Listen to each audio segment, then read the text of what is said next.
Tu ne t'imagines pas que cette personne puisse être dangereuse. Tu ne t'imagines pas qu'elle puisse te manipuler, encore moins qu'elle puisse t'abîmer à ce point. Et c'est ça justement le piège. Parce que quand on pense prédateur, on imagine autre chose.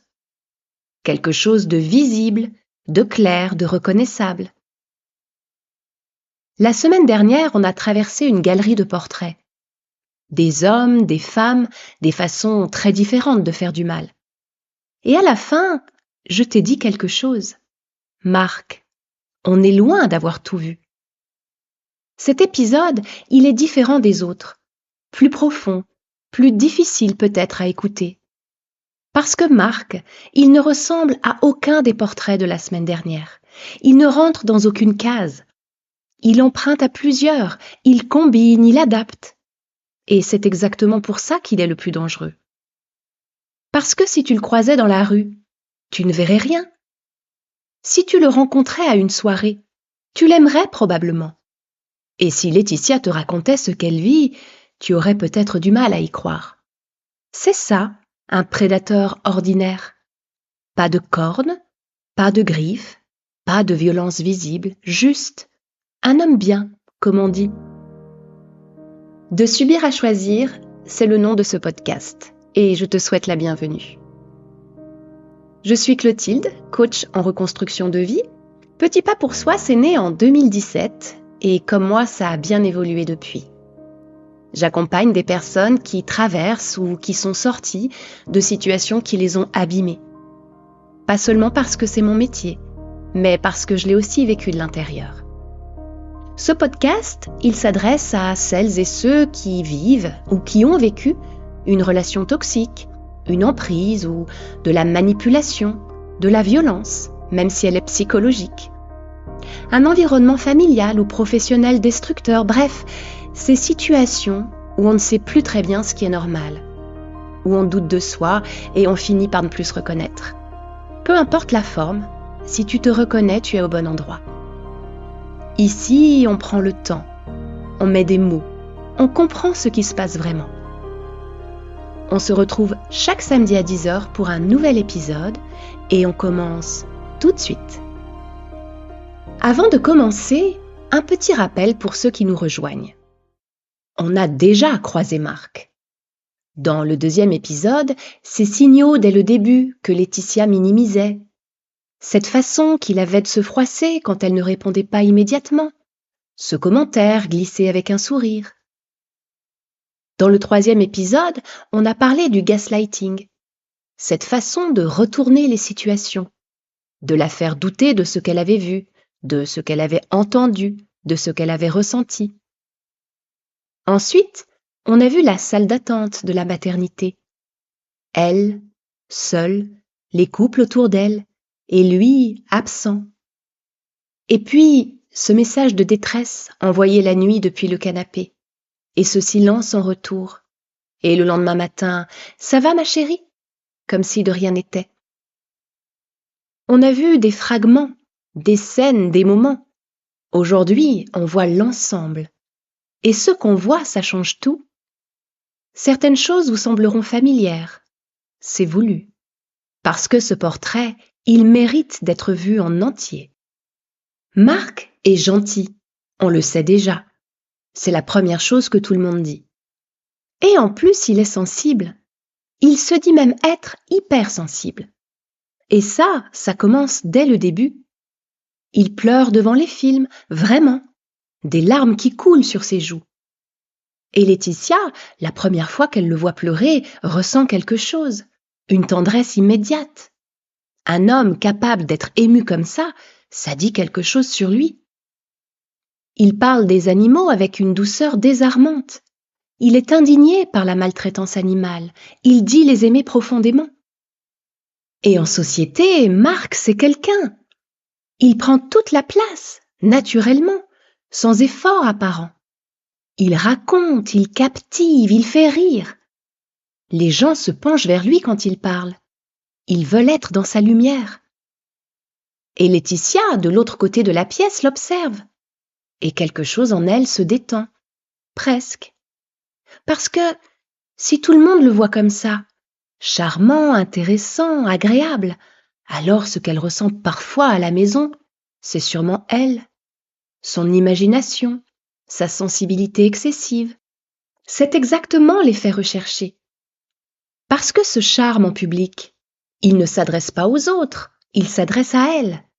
C'est une démonstration, une façon de lui dire « Tu vois comme je suis bien ?» Alors le problème, c'est toi. Et tant que tout le monde autour d'elle le voit bien, elle reste seule avec sa réalité, sans témoin, sans validation, sans personne pour lui dire « Non, ce que tu ressens, c'est réel. » Mais nous, on commence à voir quelque chose que Laetitia ne voit pas encore. Ces larmes devant les films, cet amour des animaux, cette sensibilité affichée. Et si c'était un costume? Parce qu'au quotidien, les animaux à la maison, c'est elle qui s'en occupe, toujours. Lui, il ne les nourrit pas, ne les promène pas, ne s'en préoccupe jamais. L'indignation pour la maltraitance animale, elle s'arrête là où commence l'effort concret. Et les autres, ils ne s'intéressent pas vraiment à leur vie. Ils posent des questions de façade. Il écoute quelques secondes et très vite ça revient à lui, à sa journée, à ses problèmes, à ce qu'il a vécu. Laetitia, elle ressent quelque chose, un léger malaise parfois, quand il pleure devant un film et qu'une heure après, il n'a toujours pas demandé comment elle allait. Quand il parle des animaux avec passion et ne les regarde même pas en rentrant à la maison. Elle ne fait pas encore le lien, mais nous, on le voit. Ce n'est pas de l'empathie sélective, c'est l'absence totale d'empathie, habillée en sensibilité, portée comme un costume, soigneusement entretenu. Quelqu'un de profondément narcissique et profondément froid. Il y a autre chose que Laetitia n'a pas encore compris, quelque chose de glaçant. Marc ne lui ressemble pas vraiment, il lui a montré qui elle était. On la connaît maintenant depuis plusieurs épisodes. On sait qui elle est, ce qu'elle ressent, ce qu'elle porte. Sa générosité, son empathie, cette façon qu'elle a d'aimer vraiment, complètement, sans compter. Et lui, dès le début, il a vu tout ça. Il a regardé, il a écouté, il a cartographié. Et il a construit exactement le personnage qu'il fallait pour qu'elle tombe. Ses valeurs, les siennes. Ses émotions, les siennes. Ses combats, les siens. Mais ce n'était pas lui qu'elle voyait quand elle le regardait, c'était elle, reflétée dans un miroir. Il ne s'est pas trompé de cible, il l'a choisie.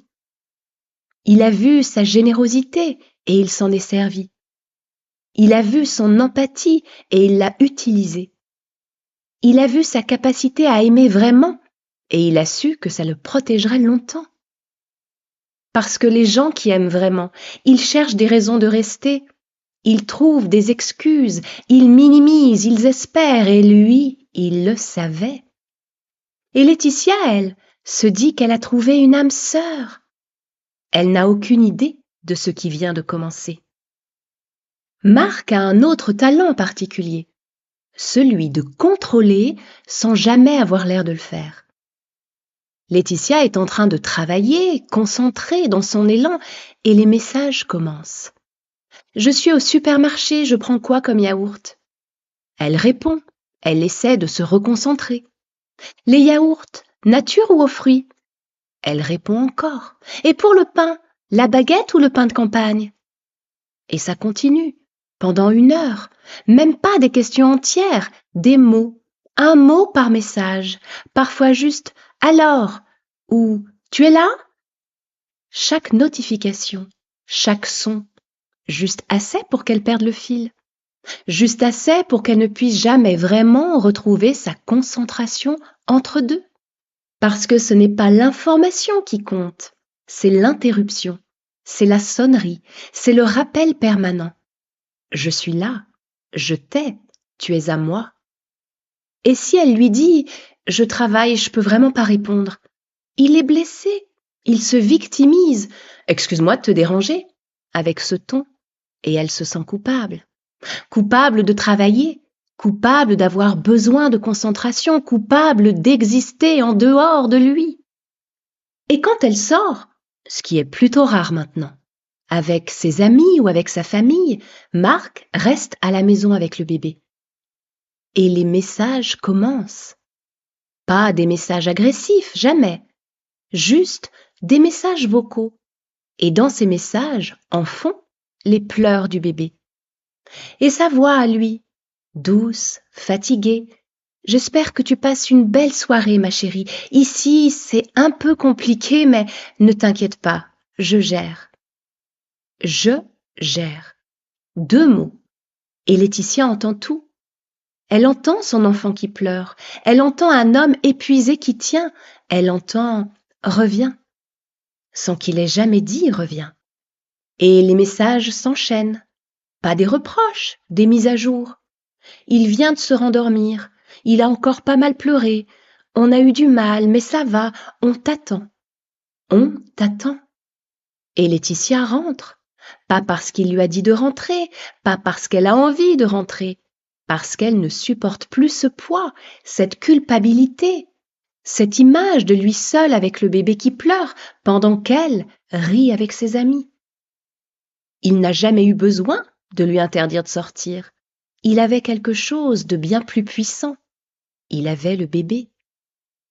Marc prend une initiative. Laetitia lui reprochait de ne jamais rien faire et un jour, il propose. « Tu as assez à gérer. Laisse-moi m'occuper de l'administratif. Les papiers, les impôts, les contrats, je prends ça en main. » Et Laetitia, qui attendait depuis si longtemps qu'il prenne une initiative, est presque soulagée, enfin. Même si quelque chose la dérange légèrement, juste une petite voix qu'elle fait taire, parce qu'elle ne veut pas gâcher ça, pas cette fois.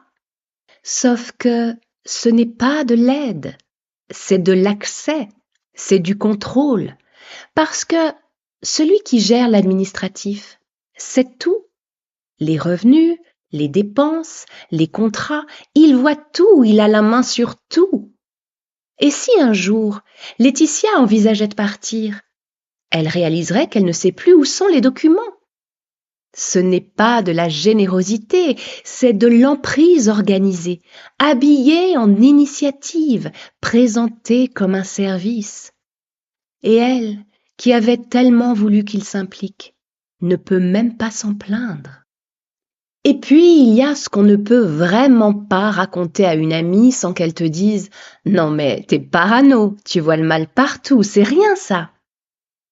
Marc sait. Il sait ce qu'elle aime, ce qu'elle n'aime pas, ce qui l'énerve, ce qui la blesse, ce qui la met mal à l'aise, et il utilise ces informations. Pas ouvertement, jamais ouvertement. Il lui caresse les cheveux parce qu'elle adore ça, c'est un geste doux, un geste d'amour en apparence, et il y glisse quelque chose de dégoûtant. Et Laetitia, elle sent bien, mais elle n'est pas sûre. Est-ce qu'elle a bien senti? Est-ce qu'elle a imaginé? Elle le regarde. Il continue comme si de rien n'était. Aucune réaction, aucun sourire, rien. Et elle se retrouve dans une position impossible. Si elle dit quelque chose et qu'elle a mal compris, elle passe pour quelqu'un de paranoïaque, de difficile, d'ingrat envers un geste tendre. Et si elle ne dit rien, elle ravale, encore. Alors, elle ne dit rien. Parce que, comment expliquer ça à quelqu'un? Je crois qu'il a mis quelque chose dans mes cheveux. Ça semble tellement ridicule dit comme ça. Tellement petit, tellement rien. Sauf que ce n'est pas rien. C'est un test, une façon de voir jusqu'où il peut aller, une façon de la dégoûter d'elle-même, de lui, de ce geste qu'elle aimait avant. Marc, c'est autre chose. Il sait exactement quels sujets font mal, quelles phrases déclenchent quelque chose en elle, quels moments la rendent vulnérable. Et il choisit ces moments-là, ces sujets-là, ces phrases-là. Jamais seul avec elle, toujours devant les autres. Laetitia travaille beaucoup, mais je suis fière d'elle. C'est vrai que pour moi, c'est difficile de gérer la maison en ce moment. dit avec ce sourire, cette voix douce, cet air de quelqu'un qui se sacrifie en silence. Et autour de la table, les regards qui se posent sur elle, avec une légère gêne ou une légère pitié pour lui. Et Laetitia, qui sait ce qu'il y a derrière cette phrase, qui sait qu'il ne gère rien, qu'il n'a jamais rien géré, que c'est elle qui fait tout, le travail, la maison. Elle sent quelque chose monter. Et c'est exactement ce qui l'attend. Parce que si elle réagit, si elle dit « Mais attends, mais tu fais rien à la maison », c'est elle qui crée la scène, devant tout le monde. C'est elle qui est agressive, difficile. Et lui, il lève les mains. « Désolé, je voulais juste te faire un compliment, je comprends pas pourquoi tu réagis comme ça. » Et elle se retrouve à s'excuser encore, d'avoir réagi à quelque chose de réel. Et ses problèmes de santé, il les glisse aussi, au détour d'une conversation. Laetitia a eu encore des soucis de santé dernièrement, c'est inquiétant.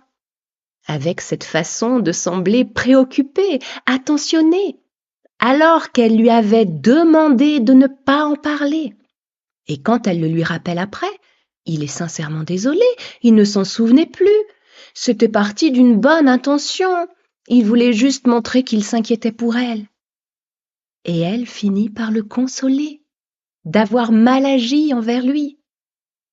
Ce n'est pas de la maladresse, ce n'est pas de l'oubli, c'est de la précision, c'est du sadisme ordinaire, quotidien, et tellement invisible que même elle doute encore. Et il y a quelque chose de très intime, très douloureux à nommer, le dégoût. Pas le dégoût de lui, enfin pas seulement, le dégoût d'elle-même.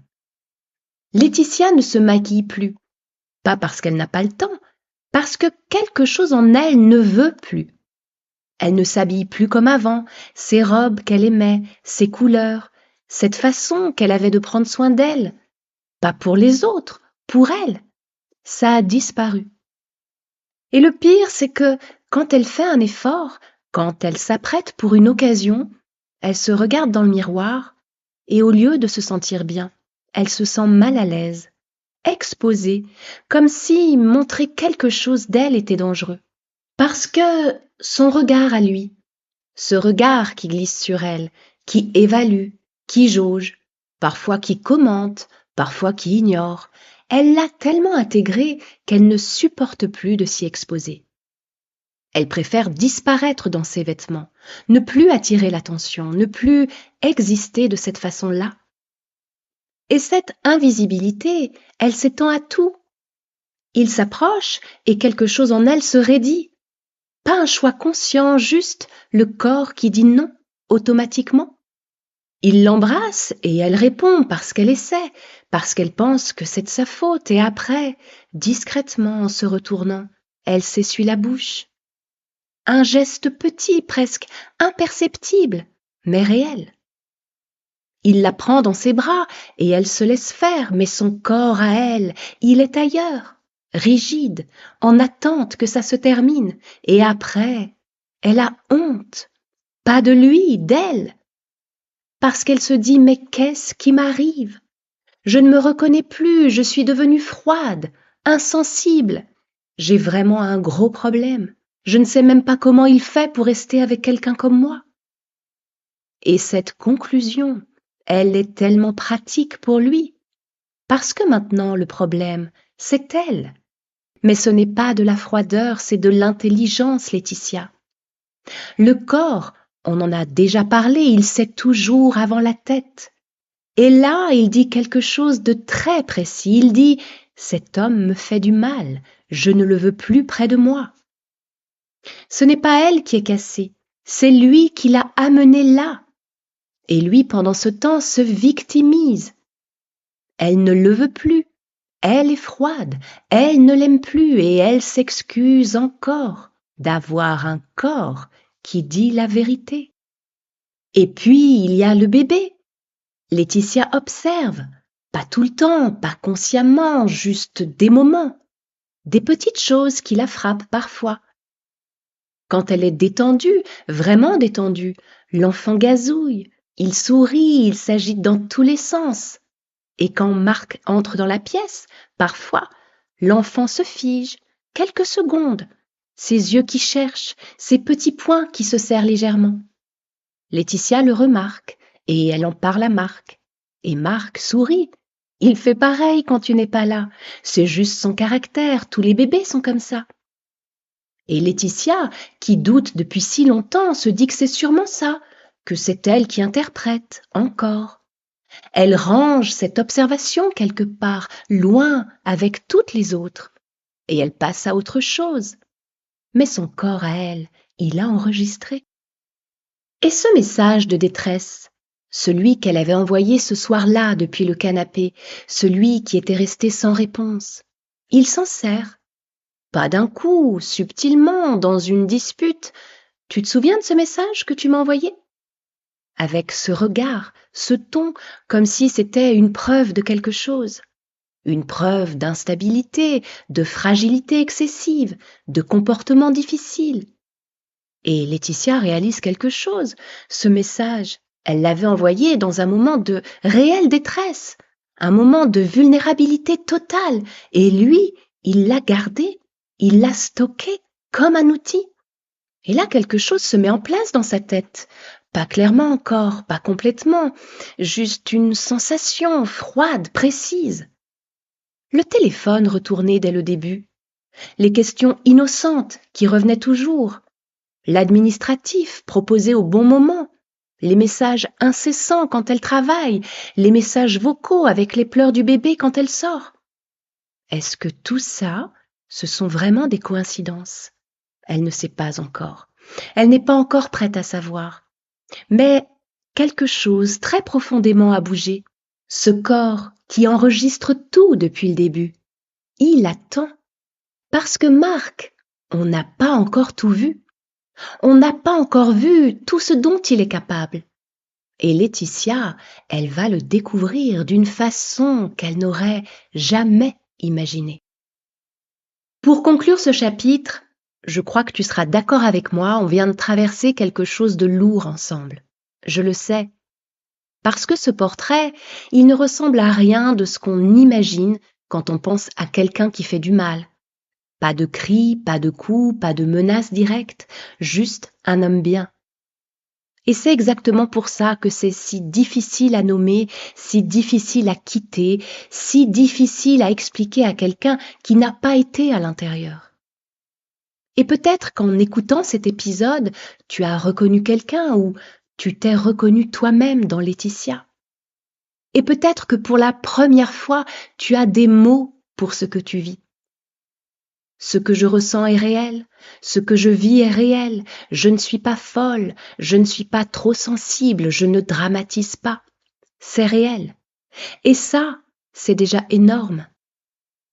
Et si tu as cette liste de raisons à rester, celle que je t'avais proposé d'écrire il y a 2 semaines, je te propose de la regarder à nouveau.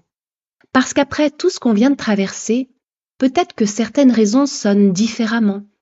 Peut-être qu'une ou 2 ont bougé.